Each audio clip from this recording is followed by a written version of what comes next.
কেউ যদি এক সালাতের পরে আর এক সালাত আদায় করে, দুই সালাতের মাঝে অপ্রয়োজনীয় কথা না বলে, প্রয়োজনীয় ছাড়া অপ্রয়োজনীয় কথা না বলে, তাহলে তার তালিকাটা ইল্লিনে লিখে দেওয়া হবে। একটা আছে সিজ্জিন আর একটা আছে ইল্লিন। সিজ্জিন পাপীদের খাতা থাকার জায়গা, আর ইল্লিন পরেজগার মানুষের খাতা থাকার জায়গা, নাম তালিকা থাকার জায়গা। তো আপনি যদি এক সালাতের পরে আর এক সালাত আদায় করেন আর মধ্যে যদি অপ্রয়োজনীয় কথায় জড়িয়ে না পড়েন, তাহলে আপনার নামটা ইল্লিনে লিখা হবে। এই কথা মুহাম্মদ সাল্লাল্লাহু আলাইহি সাল্লাম বলেন। তিনি বলেন, মান সাল্লা লিল্লাহি আরবাইনা ইয়াওমান ফি জামাতিন, কেউ যদি আল্লাহকে সন্তুষ্ট করার জন্য 40 ওয়াক্ত সালাত জামাতে পড়ে। এইবার চলে এসেছে অন্য কথা, 40 ওয়াক্ত সালাত যদি কেউ জামাতে পড়ে, ইদরিকুত তাকবীরাতুল উলা, তাতে যদিও প্রথম তাকবীর পায়, তাহলে কুতিবা লাহু বারাতানে, দুইটা তার নামে লিখা হয় মুক্ত তালিকা। এক, বারিয়াত মিনান নারে, জাহান্নাম থেকে মুক্ত। দুই, মুনাফিকি থেকে মুক্ত। 40 ওয়াক্ত সালাত যে কোনো মসজিদে, হজ সফরে গিয়ে মসজিদে নববীতে পড়তে হবে। তাই মক্কাতে হোটেলে বসেছিল, মসজিদে যায়নি। মদিনায় যখন গেছে তখন মুআল্লিম বলে দিয়েছে, জীবন বাজি রেখেল 40 ওয়াক্ত, 5 8 40। কয়দিন থাকতে হবে মদিনায়? 8 দিন। 5 8 40, বাস দুইটা পেয়ে গেছে। কি পেয়ে গেছে? একটা মুনাফিকি থেকে মুক্তি তালিকা পেয়ে গেছে, আর একটা হলো জাহান্নাম থেকে মুক্তি পেয়ে গেছে। আপনি মক্কায় জামাত ধরলেন না, ঘরে থাকলেন হজ করতে গিয়ে, আর মসজিদে নববীতে ধরার জন্য রাস্তায় দাঁড়িয়ে থাকলেন, তখনও ইবাদত। আপনি এটা কি দিয়ে বুঝলেন? এরকম কথা তো আল্লাহ রাসূল বলেননি। পৃথিবীর যেখানেই হোক না কেন, যেখানে জামাত হয়, মাঠে হোক আর ঘাটে হোক, আর বাজারে হোক আর মসজিদে হোক, জামাতে সালাত আদায় করে 40 ওয়াক্ত, তাকবীরে তাহরিমা পায়, প্রথমেই থাকতে হবে 40 ওয়াক্ত, তাহলে তার নাম তালিকা জাহান্নাম থেকে কেটে দেওয়া হবে, তার নাম মুনাফিকি থেকে কেটে দেওয়া হবে। হাদিস সহিহ। এইরকম কথা আল্লাহ রাসূল আরেকটা বলেছেন যে, মা মিন আবদিন মুসলিমিন ইয়ামুতু, কোন যদি মুসলমান মারা যায়, লা ইলাহা ইল্লাল্লাহ পড়েছে, মুসলমান মারা যায়, ফায়াকুমু ফি জানাজাতিহি আরবাউনা রাজুলান, 40 জন মানুষ জানাজায় উপস্থিত হয়েছে, লা ইশরিকুনা বিল্লাহি শায়ান, যারা বিন্দু মাত্র আল্লাহর সাথে শরীক করেনি, তাহলে ফাসাফাহুমুল্লাহু ফিহিম, ওই লোকটার ব্যাপারে যা বলবে সেটাই মেনে নেবেন আল্লাহ। লোকটার ব্যাপারে যা বলবেন সেটাই মেনে নেবেন আল্লাহ।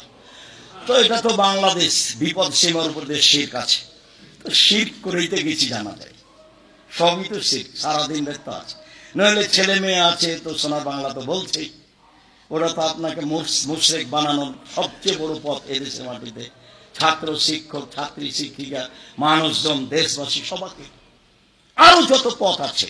শিরক করলো না, 40 জন মানুষ জানাজায় উপস্থিত হলো, সে লোকটা জান্নাত পাবেই।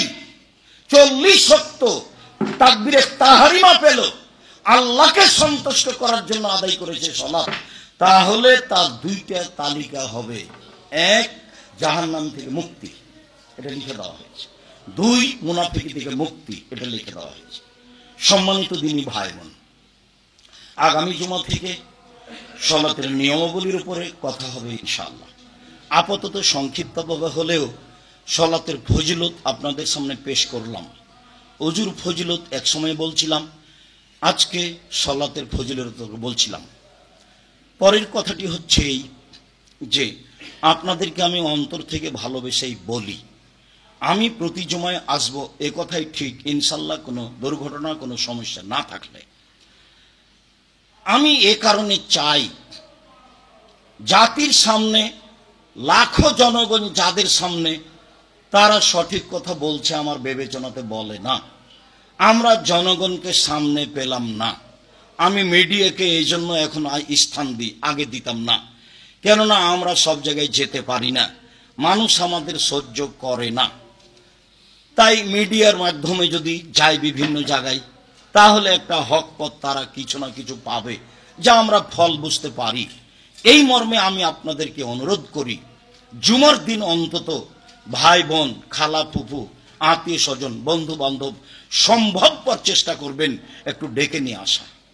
আমি আপনার এবং তার কিছু না কিছু উপকার করব ইনশাআল্লাহ।